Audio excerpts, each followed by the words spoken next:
here. This is music that you might hear to hoedown. What do people think when they hear this music? Examples? How many people think of a waltz?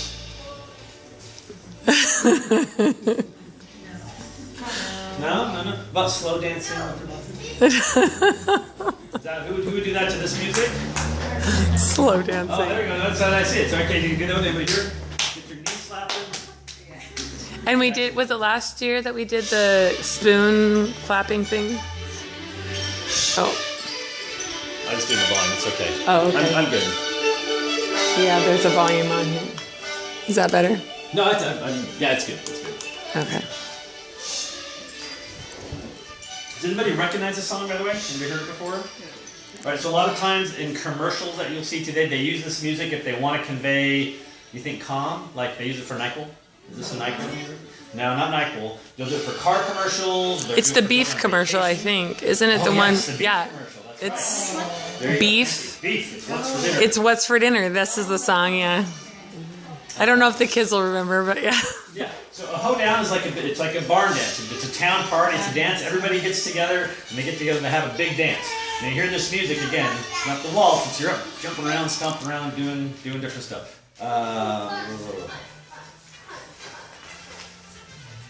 Okay, so the kind of dance that we would do to this. Does anybody have an idea what kind of dance you might do? Anybody been to a Western bar? I won't say bar. Western restaurant, singing shows like that? Texas Roadhouse. Texas Roadhouse? Okay. What kind of dancing did they do there? No, I went to a line dancing and a square dancing.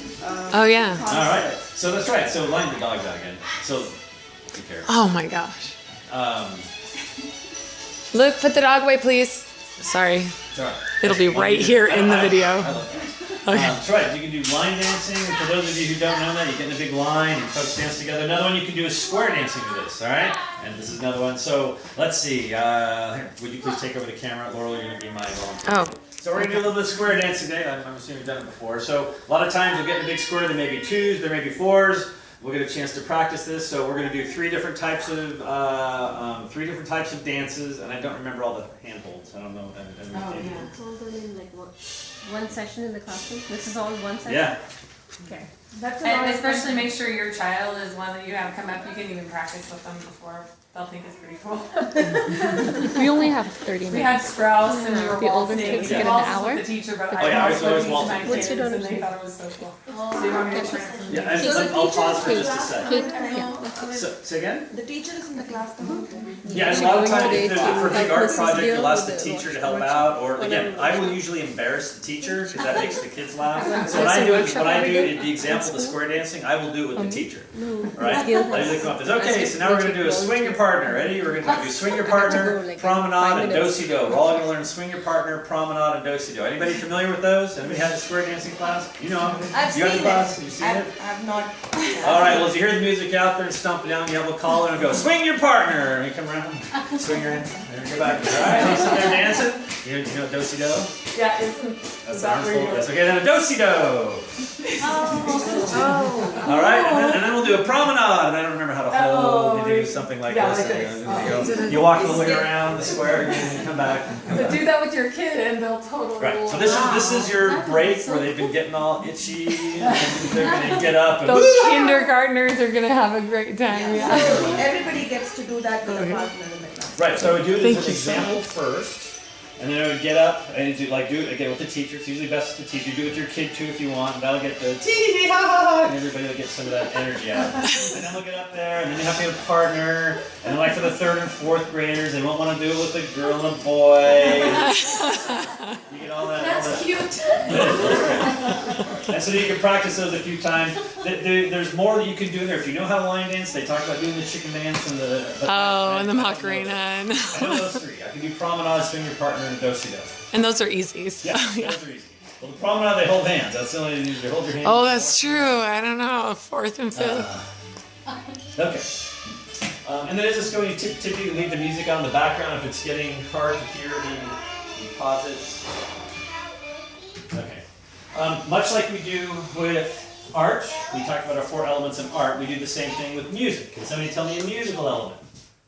Tempo. Is that in there? Yeah. Rhythm. Rhythm, thank you. So we've got rhythm. Rhythm is one of them, one of the elements. Can somebody give me another one? Harmony. Oh, that's Okay. right. Melody. Rhythm. So tempo is an element of rhythm. Rhythm, tempo is yeah. how fast the rhythm is. So that is a good word. But melody. Yeah, melody, right? And the last one we talked about, well, nobody knows.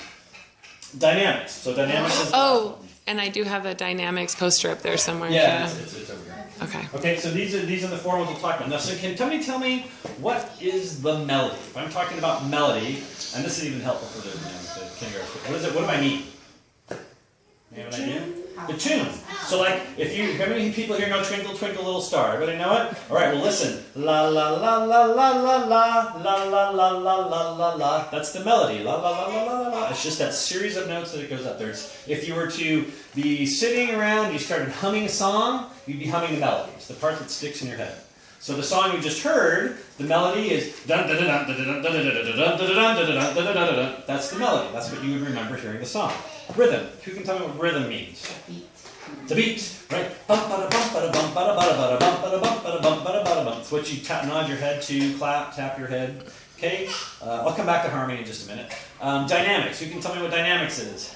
Loud and soft. Variations, like Yeah. how high and how low. And here's the trick that happens with that, because that's what the kids will normally say, high and low, and then I will go back, oh, you mean going like this? Or going down like this, like this. And that's the pitch, which is actually more associated with the melody. Dynamics is loud and soft. So they start out with kind of a piano volume, and then you get louder into forte, and you get louder and louder into fortissimo, and then you get softer and softer, maybe to forte, then quiet down into piano again. And I do it that, and the kids all again. That's another one. Oh, yelling at them. Well, and with the kindergartners, one thing that I've done with them, and you don't have to be like lead music very well, but you can have them sing "Twinkle Twinkle Little Star" with dynamics. So have them start really, and then you can make your hands grow bigger, and then go back, and they'll get it. They like it. Is Little Einstein's on anymore? Yeah. Okay, so when my kids were growing up, Little Einstein's, and they do crescendo and diminuendo, and then you bring those out. They're not at that age anymore, but there's a lot of the words that get pulled out of Little Einstein's. They do a great job of that. Okay, and harmony is a tricky one, but if you think of... that one's better, maybe. Yeah, I don't know. So the melody is the tune, kind of like the dun-da-da-da-da-da-da-da-da-da. Harmony are the other notes that are added to give it color, to make it more interesting. Or for those who maybe read a little music, if melody is the notes that you play, that you hear, that you remember, harmony are the other notes that you play with it. And so if I put... So last year when we were talking about it, remember the Fox song that was so popular? What does the fox say?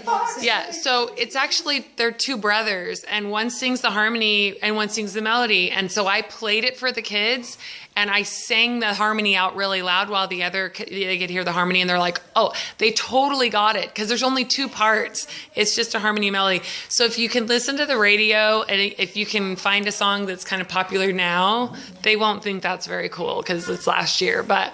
If you can find what it's so last year, but Have any harmony in the Frozen song? there must be, yeah. Listen, there will totally be in Frozen. I've forgotten here if they do this. So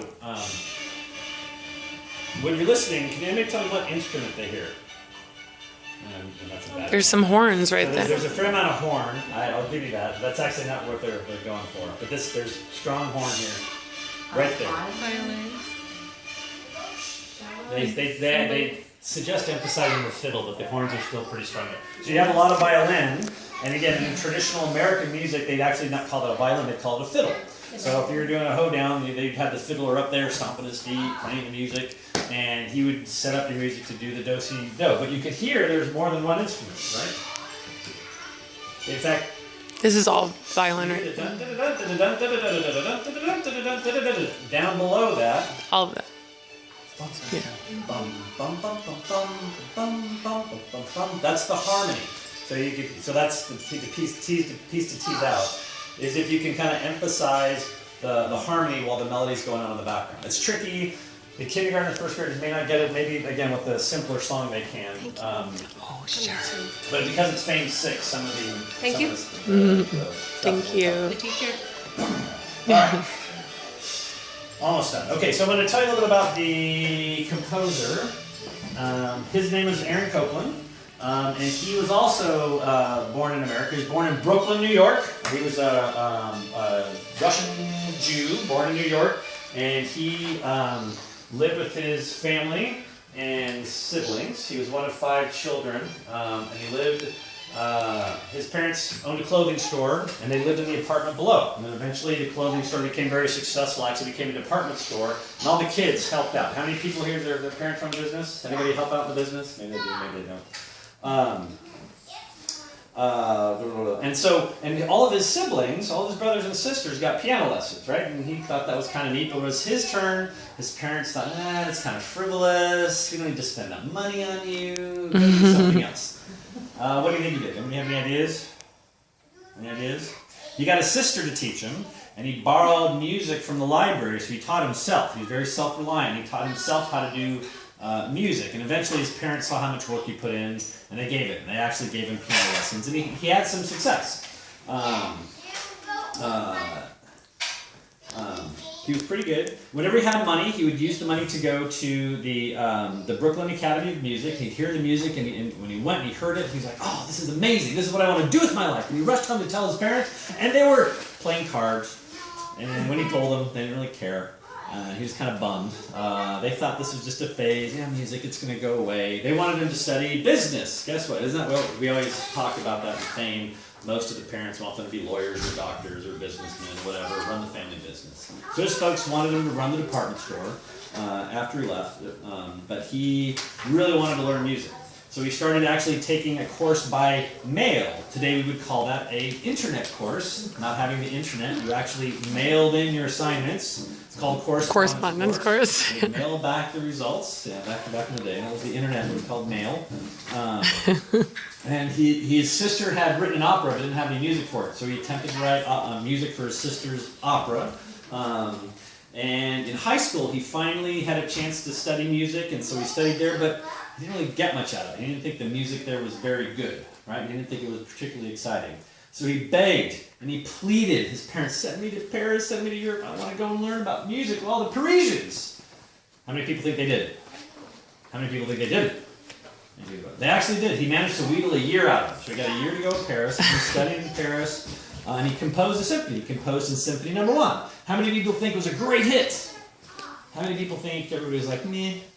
Yeah, the first time around, they weren't particularly excited about it. It was his first work. They didn't like it that much. And kind of the first 10 years of his musical career was very... So avant-garde is what it was, is the word they would use. It was very different, trying to be very cutting edge, like the super newest, coolest thing. But people didn't really like it that much. Then, much like our artist, Grant Wood, he said, you know what, I'm going to get back to my American roots. I was born in America, I'm going to do American music. And so what you heard, if you listen to that music, throughout the rest of the world, when people hear that, they think America, they think farming, they think hoedown. Anybody want to guess what that music's from? Anyway? It's from a ballet. How many people thought there were tutus in that ballet? Yeah, this was a no tutu ballet. The name of the ballet was Rodeo, right? So it was a rodeo. He was doing something that was American. Rodeos are an American thing. That's what he's making the music for. And when the second phase of his musical career lasted most of it, and where his works are most famous, what he's known for, what makes it on the beef commercials, is his works from this time period. That's where this came. And it was emphasizing simple themes and American themes. As he got older, he taught, he wrote books, he actually continued to do opera. He also was an avid listener to jazz, another American art form. And so again, he was very proud to be an American. All right, I'm shifting back, I'm going to go back to those quotes. So, there's some of the quotes that are kind of, if you think about America, at least many Americans would say these are true to us, even though a lot of them are not. The first one's from Shakespeare, but to thine own self be true. What do you think that means? Right? We'll get some feedback from the class. What do you think? To thine own self be true. All right, so listen to your heart. What is it you want to do?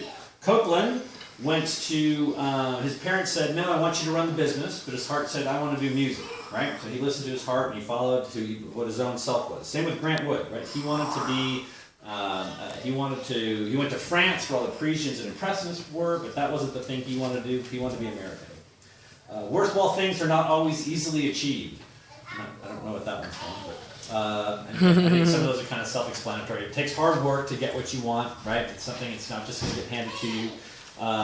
Copland had to go and borrow music from his sister from the library. Grant Wood had to go and he studied in a one-room schoolhouse. He had to kind of teach himself for a long period of time. If at first you don't succeed, try again. You can come up with some things from there. And if, what's the last one I had? Don't expect things on a silver platter. Okay, what do you think that one means? They may not get there, right? You shouldn't get things handed to you. You have to work for it. It's going to take your own hard work to get there. And in case so they always have a mnemonic to try to remember the painter. This isn't my favorite, but farming people without a smile, standing in front of their house a while. I think I should remember Grant Wood, and you can get him to say that. One thing I do a lot, and I didn't do it in this particular one. This artist's name is Grant Wood. Can you say it with me? Grant Wood. One more time. Grant Wood. At least that hammers it home a little bit. Yeah. And again, and I missed one. The name of this painting is American Gothic. So did everybody get American?